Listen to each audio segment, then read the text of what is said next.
Okay, so I'm joined here today by Professor Martin Parker from Bristol University, and Martin has a very interesting, I guess, role and perspective from the university because he is the lead for the Bristol Inclusive Economy Initiative, and that's something I want to delve into in quite some detail today here with you, Martin. Can you give a little bit of an introduction to yourself and kind of what's brought you into that role? Yes, of course. Well, I'm a career academic. My background is in sociology and anthropology and cultural studies, but for the last 20 years or so now, I've been working in schools of business and management, but generally pretty critical of what those schools are doing in terms of their education and research and so on. So in some senses, I've spent the last 2 decades just enthusiastically biting the hand that feeds me. While still being paid, of course. The accusations of hypocrisy are clear. But this, when I moved to Bristol a couple of years ago, I'd written a series of things which were fairly critical of what business schools were doing, but then kind of wanted to think about how we could actually do something useful.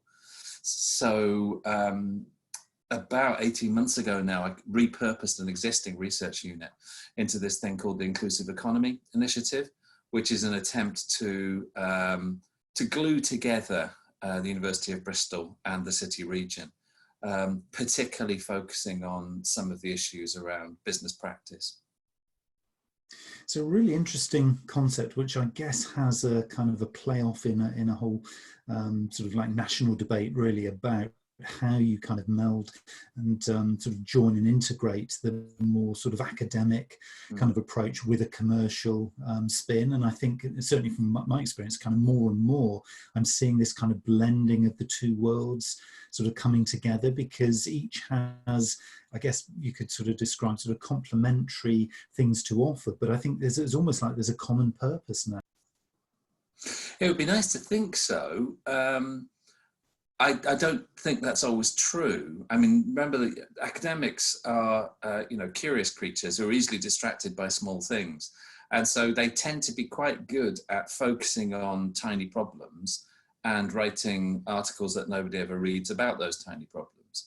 And of course, the whole structure of the kind of academic career hierarchy is very much based on how effective you are in publishing and whether other people read about the tiny problems that you've identified. That's kind of different to the ways in which businesses in the real world operate. And I do think there's continual misunderstanding across those divides. In part, they're misunderstandings about time, because very often academics operate on much longer time frames. Even to think about writing a new course or something like that usually takes us a couple of years to get it through the university bureaucracy and so on. But also that there are different kinds of incentives and motivations at play.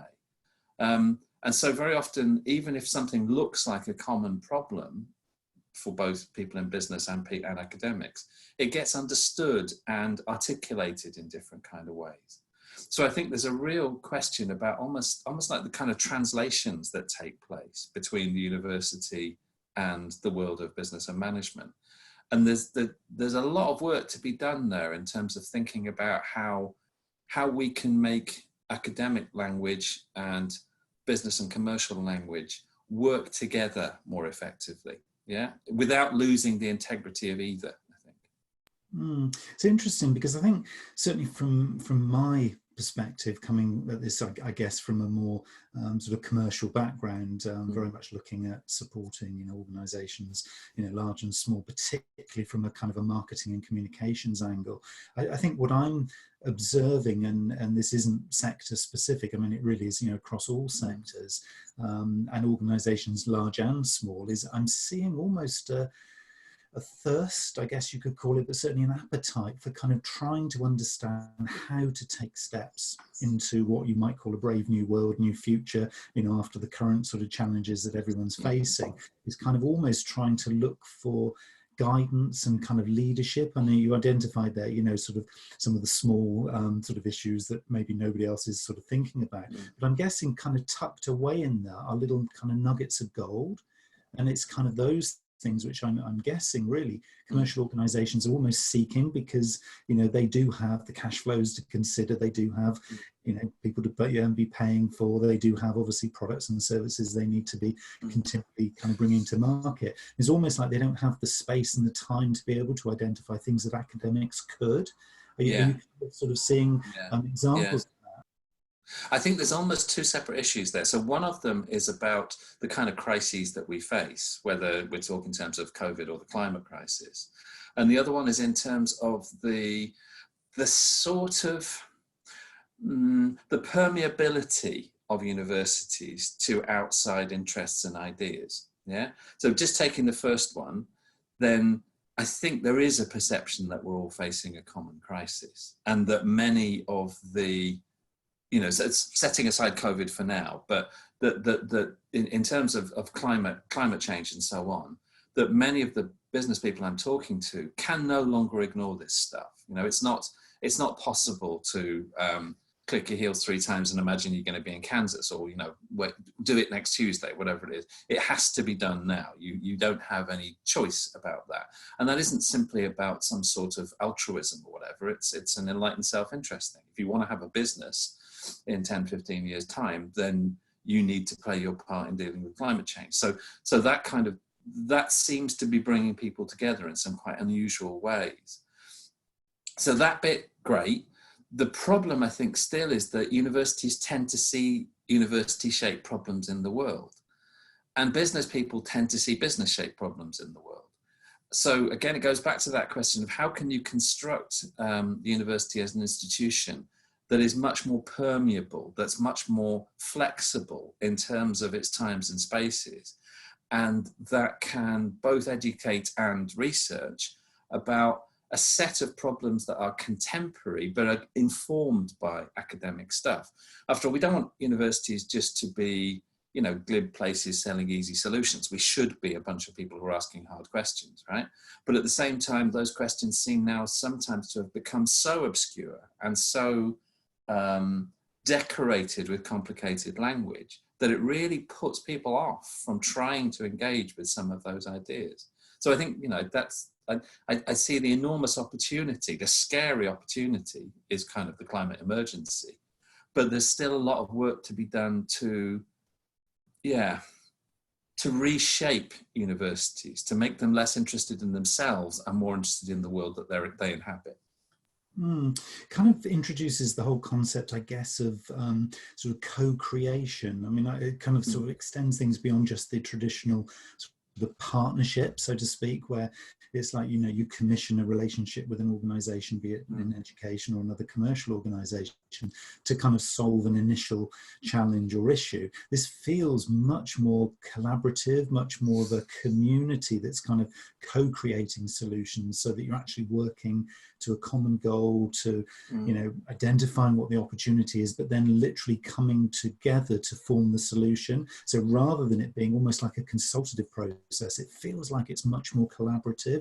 I mean, are you seeing that sort of taking place at all? That kind of language is used a lot now, isn't it? The language of co, and there's lots of different versions of it, seems to be increasingly articulated as what we want to achieve, whether from the side of business or the side of the university.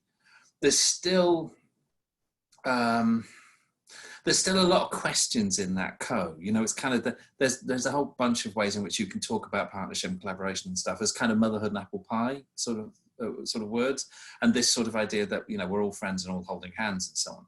I do think it's kind of important to recognise there's different interests at play here, and clearly when let's say the Bristol University is involved in a relationship with let's say British Telecom or someone like that they need to understand that both sides need to understand that there are different interests at play here. The university wants some students and some research and some money and whatever else, but BT wants something that's going to be of market advantage, presumably.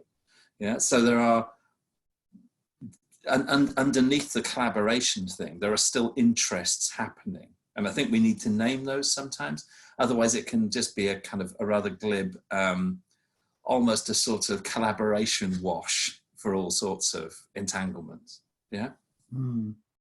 Yeah, and I think that's kind of really interesting, because it's almost that, I guess that, yeah, and I really like that collaboration wash concept, because and I guess with the old sort of corporate social responsibility thing that a lot of big corporates have kind of used to tick the box, if you like, over the years, I think now, with the whole kind of transparency of the conversation, and it being very much seen as, you know, unless you're actually doing things authentically and in the public sort of realm, it's kind of, you have to do that as a brand now. So small organizations, obviously, because they can be a lot more fleet of foot and can make things happen quickly, but the big guys, I guess, are now in a position where, you know, they're having to make these engagements. They're having to, it's almost like their hand is being forced by the current situation to be able to kind of, you know, enter these kinds of relationships, because if they don't, then it's almost like they're losing kind of ground to competition, or they're losing ground sort of in a political sense with the rest of the world. I mean, are you seeing kind of examples of that happening? I think we're living in extraordinary times. You know, the other co that we haven't mentioned, COVID, is clearly stimulating all sorts of remarkable connections between organizations that are being, both, you know, the state and institutions like universities and the private sector in general, and the third sector too, that are now being connected in all sorts of extraordinary ways that we couldn't have imagined a month ago. So clearly those kinds of collaborations are possible. They're still happening, of course, in pretty uneven ways. So, you know, if you're talking about collaborating with Amazon, well, you know, you know who's the senior party in the relationship. And some, you know, very large organizations are going to come out of the COVID crisis with a real market advantage, I think. They've kind of, you know, they'll have demonstrated their centrality to whatever it is, you know, getting face masks or providing people with Netflix or Zoom or whatever, yeah, providing people with various kind of virtual solutions. Other organizations, smaller ones, more local ones, less financially resilient ones, I think are going to have a real problem.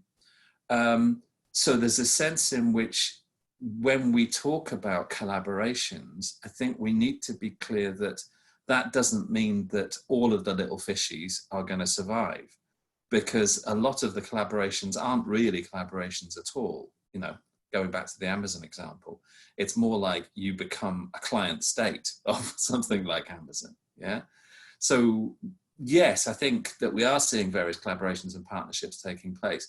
It's just that, again, I don't think we should be naive about the power imbalances that are already part of that. And particularly with reference to the climate crisis, less so the COVID crisis. But, you know, the Inclusive Economy Initiative is very much pushing forward ideas about localization, about a diverse ecosystem of small to medium-sized enterprises based on shorter supply chains, all this kind of stuff. You know, very much pushing towards more inclusive and more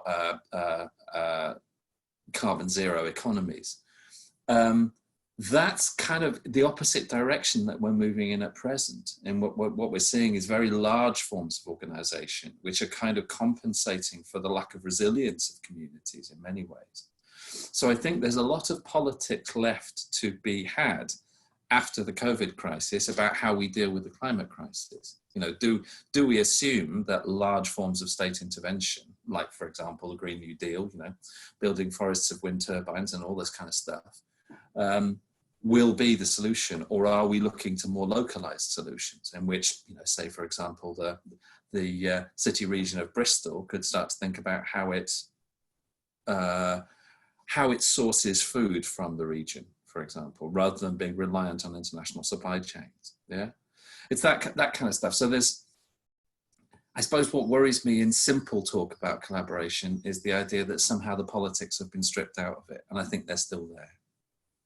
It's really interesting when you start to kind of introduce this whole idea of, you know, the smaller players. I mean, obviously we've talked here a few examples of some of the big kind of multinationals, and I guess those are the ones who are taking most of the bandwidth when it comes to the media right now, because obviously you get some great examples, the likes of kind of Morrison's and Zara, and maybe what others at the other end of the spectrum, your kind of Wetherspoons and Sports Direct, who clearly haven't had such a good press because of certain No, strategic decisions they've made. slightly tin-eared there, weren't they? Yes, I think that one's going to be very interesting on the other side, as I keep calling it. But coming back to the kind of the more sort of local organisations, and I guess again this has a sort of a national sort of interest. So we talk obviously a lot here about Bristol as the core example here, work that's happening in the city.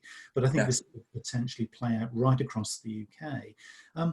It's interesting when you start talking about sort of smaller organisations, because I guess what we're kind of implying here is it's almost using the opportunity to, and I'm going to use a word that's almost become a little bit cliched over sort of recent years, which is pivot. But it feels that that is actually a very relevant word here, because organizations who have kind of, I guess, sort of identified with a certain product or service or sector or type of customer, it feels now to kind of be part of this kind of inclusive economy, and to really focus on the value that they're adding from a, I guess, a really kind of intrinsic value that they add as an organization, are going to have to potentially be very different and actually do very different things, offer very different services, maybe, as you talked about supply chain there, maybe have very different supply chains going forward, almost kind of reinventing themselves. I mean, do you see that kind of happening? Yeah, I mean, I think that's precisely the dilemma we find ourselves in at the moment, isn't it? Is that we've kind of assumed that the way that capitalism operates involves very little concern for externalities, whether in terms of ecological ones, so producing a variety of problems for the natural world, or in terms of carbon emissions. And clearly neither of those assumptions can hold anymore in any organizations. So I think we are going to have to reinvent what business looks like, and the kind of long supply chain capitalism that we've been relatively used to, and that companies like most multinational companies necessarily trade on. You think about the number of goods that are moved between different jurisdictions in order to assemble the final product, or the fact that we can have, I'm just making this up, but we can have I don't know, avocados from Ghana in our supermarkets in February or something like that. That kind of stuff just can't continue. It really just can't continue. And that's not a moral point. It's just a kind of a practical scientific point. So obviously we're going to be looking to shorten supply chains. Now that effectively means that many of the business models of organizations, particularly larger organizations, which have relied on complicated logistics and so on, that's why Amazon is the poster kid in all this, no longer have the kind of market advantage that they did. Effectively, I think we are going to be looking at strategies for localizing or regionalizing economies, particularly in certain sectors, food being the most obvious one, but other things too. There's also that kind of question about what sort of legitimacy do we want businesses to have? And I think, you look at any opinion poll surveys, the vast majority of ordinary citizens don't trust marketing, don't trust businesses, don't trust the kind of promises that they're sold about the happier life that they could live if they consume in particular kinds of ways. So in the global north, I wonder whether those kinds of promises are now running out of steam, and very much hope that people, in part stimulated by the climate crisis, are going to be thinking about different ways in which they can satisfy their various requirements and needs, and consequently perhaps themselves pivoting to organizations that they regard to have more authentic credibility in those kinds of areas.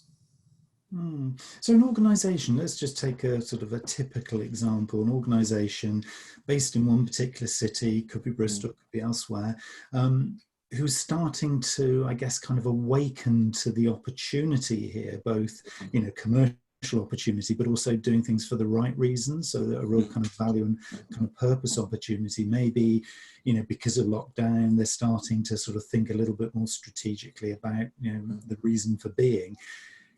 What would you say would be a natural kind of first few steps that they could take? Because I guess in this, it's very easy to sort of immerse yourself in the conversation, read a lot of stuff, and then sort of think, oh, yeah, it's all great, but actually it's a bit too big to handle. What kind of things naturally do you think, from a practical kind of sort of execution kind of way, do you think people would begin to sort of start those first steps with? Yeah, it's really interesting, but I'm not sure you can give a general answer to all organisations. There are some sectors, travel and tourism being a fairly obvious one, that now face some really paralysing problems, and it becomes very difficult to imagine how we can continue to fly as much as we did, for example. Other sectors, and food again is a fairly obvious example, you can relatively easy think about strategies for localizing that stuff. There's no particular reason why the vast majority of the food eaten in a city couldn't be grown within, say, 30 or 40 miles of that city. Yeah. Clearly there's going to be, there will still be stuff moved around. I'm not saying that we all have to eat food from Somerset if we live in Bristol or something like that. But I think we are going to see necessary shortening of those supply chains. Now that kind of means that the responses to that stuff kind of depends what sort of business you're in, doesn't it? And some of those evaluations are necessarily going to be about the carbon externalities that result from particular business models.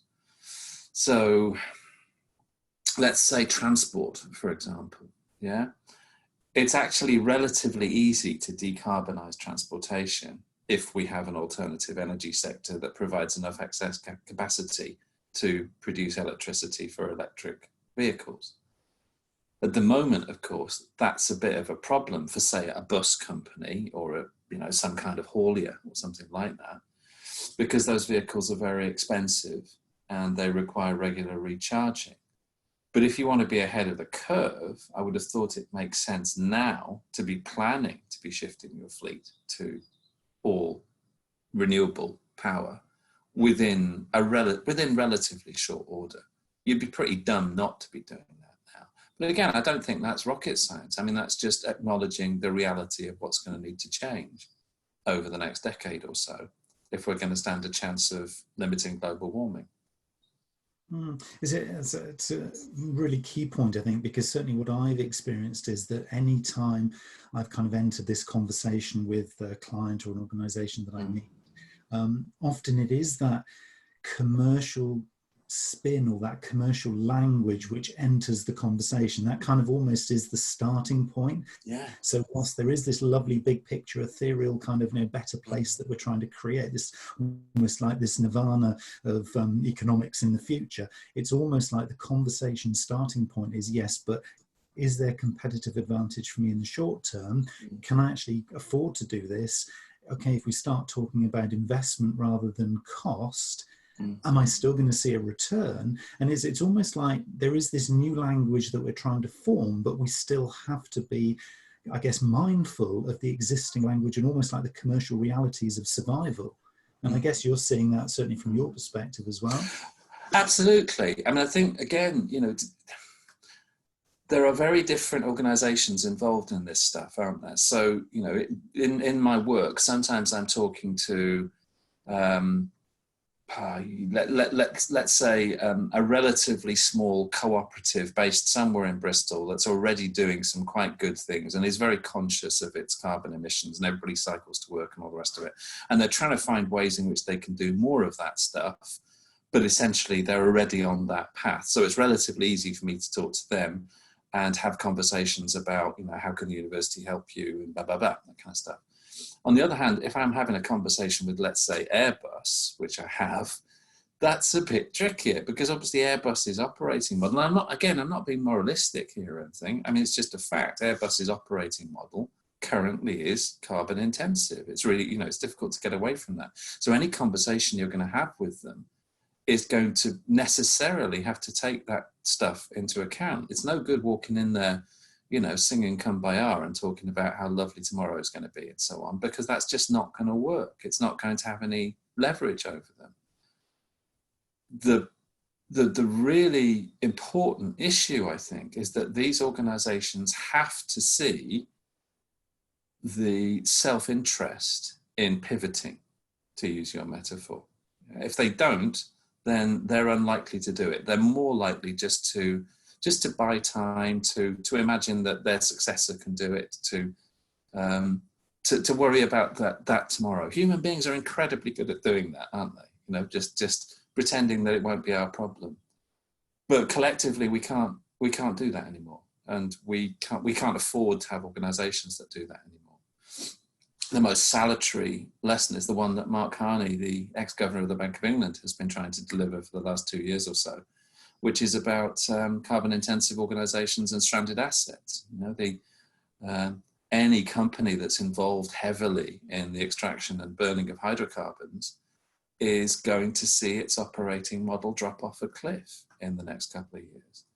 So they simply can't ignore it anymore. You know, companies, you know, most of the oil companies have been trying to ignore it systemically and also trying to obscure climate science in the most egregious ways.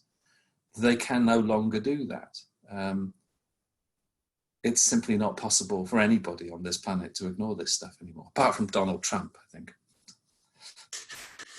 Yeah, so he had to come into the conversation at some point, didn't he? I guess he did. Well, that man's, you can leave this in, that man's capacity for astonishingly self-interested stupidity is quite remarkable. Yes, okay, there's a strategic statement if ever I've heard one there, yes. And I guess in lots of ways it kind of, I mean, using him as an example then, is one of the ways that an organisation, be it large, medium or small, can begin this kind of exploration, this journey. So if they think of this Brave New World, they think then of talking in a language that makes it commercially viable for them to kind of set out on this journey. I think just picking up a few of the points that you've said, for me there's almost a consistent theme, so correct me if I'm wrong here, but it feels like it's the locality debate, it's keeping things fundamentally local that is going to be possibly the first kind of major, if not say quick win, that an organisation can have in this whole journey. Am I right kind of assuming that from what you've said? Yeah, I think so. Again, I'm unclear that whether you can make generalizations for all sectors in this. So there are clearly many businesses that are involved with material stuff, particularly moving material stuff around, and that includes human beings, who can get away with not moving that stuff around as much as they do. And that pushes us towards, smaller regionalized organizations of some kind, and certainly against long and complicated supply chains, you know, in which, I don't know, there was one marvelous one I used to use in my lectures, which is something about Scottish fish. So salmon, I think it was, caught off the coast of Scotland, frozen, containerized, sent to Thailand, where labor was cheap for filleting, and then frozen again, containerized and sent back to the UK for distribution across a network of supermarkets, you know, that kind of stuff. That just can't continue. It's you know, it's not possible for us to do that. Of course, that's based on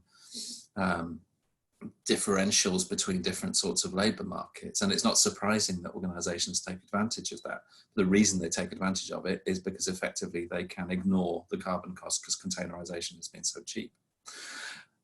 Going back to the kind of the issue about whether everything becomes localized, that I'm not so sure about. You know, I don't know. I think you know, one of the things that the COVID crisis has taught us very quickly is the importance of large-scale coordinated action in a variety of ways. And the very fact, say, that you and I are communicating now is testament to the fact that there are some large organizations that are providing us with solutions that can allow us to do localization in the first place. You know, the University of Bristol currently is functioning in a whole series of bedrooms and home offices around the southwest of England, and it can do that because of companies like Skype and Zoom and so on. You know, that's how that's possible. So I don't think we necessarily need to assume that all larger organizations are necessarily bad. It depends what the carbon emissions cost of those kinds of forms of organizing are going to be. Yeah. Mm. And to me, that just sort of sums up beautifully the whole thing that I've been banging the drum now for a couple of years with the Mindful Collective, and putting kind Right. of purpose and value at the center of everything. So if we sort of sum up some of the things that we've been talking about here, the location impact has obviously a big significant factor to play within the whole sustainability debate and footprint that an organisation has, whatever size that they are. There's certainly a piece to play in terms of the people profile. So that's about co-creating value with your supply chain, right the way through your supply chain, so that you can get best impact, best effect for least possible impact on environment, but also on, I guess, jobs and the whole kind of economy sort of regionally, at the same time as maintaining a sort of a reasonable economic footprint. So the whole kind of profit and reinvestment and kind of sensibility, I guess, of being a commercial organization comes into that mix. And that coupled with the whole idea of having the right kinds of products and services co-created for the future. So it's kind of, it is product, people, process and profit in kind of almost equal balance and equal measure. And if you can achieve that to develop a really kind of core organizational purpose that delivers value to everybody you encounter, feels like almost then you've got this almost perfect equation of everything joining up really nicely right across the piece that just makes everybody smile, but also delivers money on the again. That sounds to me like dangerous motherhood and apple pie, really. I mean, I like the way in which you kind of point to the different factors, if you like, of a successful organization. I don't necessarily think, however, that you can strip the politics out of this stuff and make everybody happy. You know, I don't think power goes away, essentially. And that in any business commercial context, you're going to see a kind of jockeying for advantage, for relative advantage. The question for me is more, what are the background assumptions that allow those organizations to operate at all? So let's imagine the analogy of some kind of sports game or something along those lines. You've got a bunch of actors who are a bunch of players who are engaging in the game and trying to gain advantage for their side and all that kind of stuff. But behind that, there's a set of rules which essentially stops them from doing certain kinds of things, stops them from picking up the ball or whatever it is in particular ways. It seems to me that we need to think about those background assumptions, both in terms of regulatory stuff. So in other words, what organizations are allowed to do at all within the context of the UK legal framework, but also in terms of the kind of expectations that we have of organisations. And that's where it pushes back to that question of purpose, I think. You know, do we assume that an organisation is doing something because it is providing us with a good or service that we really want, that we really need?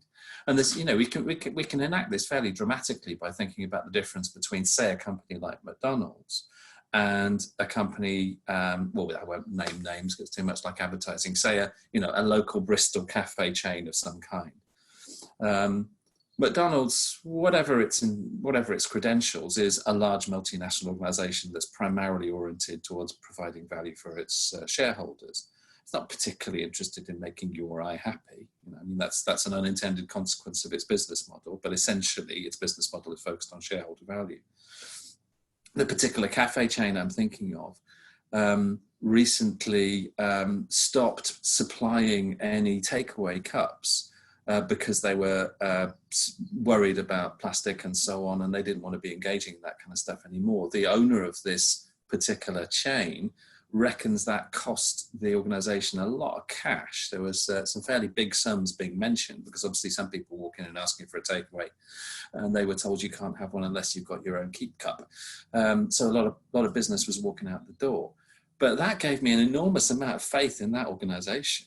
You know, I try to go there quite a lot now, because I feel that that's an organisation that's kind of on side with me. And I'd much rather go there than go to McDonald's. So there is a sense in which I think the the question of purpose is a question about how you demonstrate that purpose to other people, and sometimes that might involve foregoing opportunities for profitability, which otherwise, and any ordinary capitalist business would just grab at. So there's almost an inevitability to this change. I mean, because obviously that's a really good example. I don't think there's any problem giving the Boston Tea Party a shout out on this one, because well done, Boston Tea Party. Well done, Boston Tea Party. You've done an incredible job in that. Yeah. And there is actually an interview sort of on the Mindful Collective website with the chief exec of Boston Tea Party. So excellent. I should watch that. Okay. A lot more detail about that particular story. But to me, it's a really interesting one, because it's almost like the people, and you talked before about the kind of the adoption curve and people kind of going on the journey. And I think it's those organisations who take the leap of faith that it is totally the right thing to do, to be building that kind of brand equity as they make these decisions, because they know on the other side of taking those hard hits from a financial perspective that there's sustainability there. The whole stuff that Mark Carney was talking about, that it's almost you have to do it to survive in the future. And I think it's those organisations who have got the will and the desire and the momentum behind them to be able to do that, who are going to be the winners in the longer term. And I think Boston Tea Party is just a really great example of an organisation who was willing to take the hit for the longer term benefit. And I think it's almost that they're really a great example of disruption. So on the one hand, we talked about pivoting. The second hand, now we're talking about disruption. And I think to disrupt a marketplace by doing things fundamentally differently, but adding huge amounts of value and keeping it local, because of course there's always the sustainable impact on those decisions. I think, to me, again, that's just such a strong equation. So if you're doing change, it's all about doing change that really does hit the sector almost between the eyes with the impact that you're making. But part of that, again, points to the fact that businesses are in competition with another. Right? Part of your language there is about the idea that this could provide a certain kind of competitive advantage. So I don't think we can ever take that element of competition and power out of the way that business operates. Again, going back to the point, I think the question is how we adjust the regulatory environment that's provided by states and multi-state solutions too, and how we adjust people's assumptions about what businesses should be doing, both in terms of expressions of purpose, but also in terms of consumer preferences of different kind. So once that sort of, if you like, environmental stuff starts to change, then we can assume that business will start to compete in slightly different ways as well. It'll still be competing. It'll still look like the kind of businesses that we have at present in terms of their jockeying for positions within particular marketplaces. It's just that they won't be able to do it without thinking about their carbon externalities in the same way. So we're talking about change now. I want to give you a bit of an opportunity to talk about your view of change, because I know you have quite a strong opinion in terms of the education, the whole kind of business school management education piece, in terms of how that should, in theory, change. Yes, that's right, yeah. You've actually authored a book on the subject. Tell us a little bit more about that. Yeah, so this was a relatively recent book called Shut Down the Business School, and it was a sort of an attempt to put together a series of complaints that I've had over the last 20 years or so, really. As I kind of said at the start, I'm an outsider to business and management education. So turning up with a whole series of my kind of sociological baggage, if you like, it became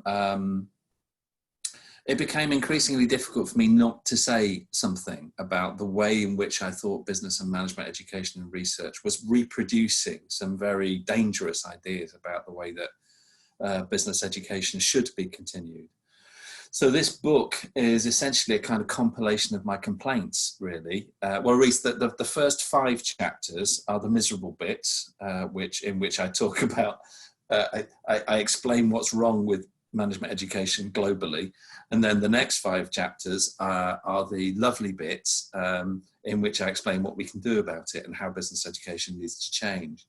And just to shorthand the whole argument, essentially what I suggest is that what we should be doing is producing what I call schools for organizing rather than schools for business.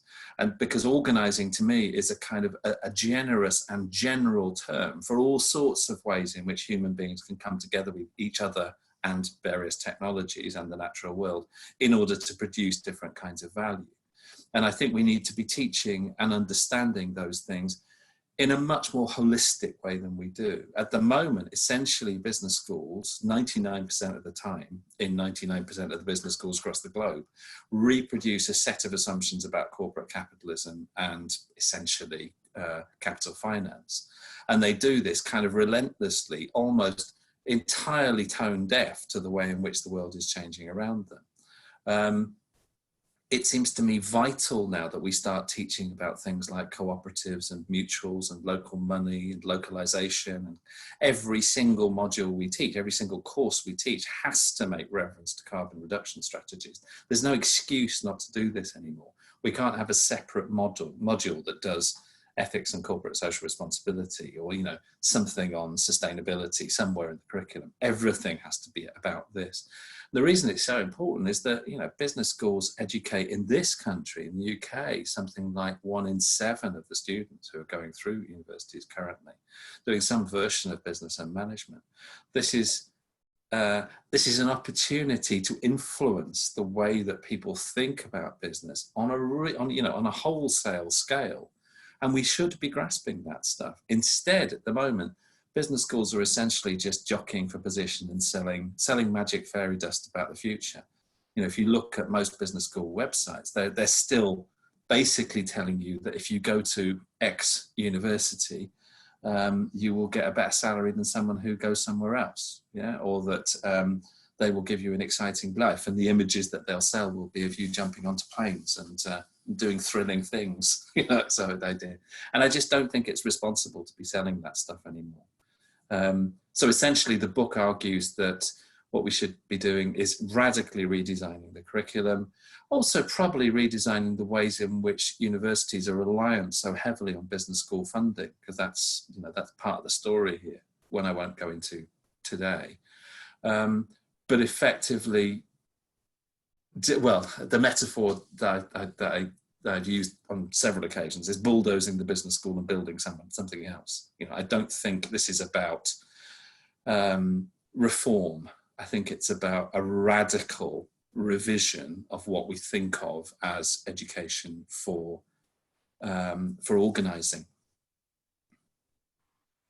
This has been such an insightful and fascinating conversation. It really has. I mean, we've touched on so many. You're a very nice interviewer.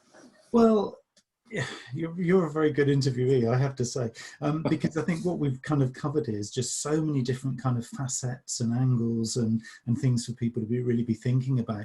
And I guess if somebody wants to get in contact either with you or find out more about the Bristol Inclusive Economy Initiative, kind of where would they go? What's the point of? So if they Google Martin Parker, University of Bristol, they'll find me there. Or if they Google Inclusive Economy Initiative, University of Bristol, and they'll find a web page which will take you to me again. Yeah. That's brilliant. So, okay. Professor Martin Parker, thank you very, very much for your time today. And it was a pleasure. Hopefully see you again on another recording very, very soon. Look forward to it. Okay. Thanks very much indeed.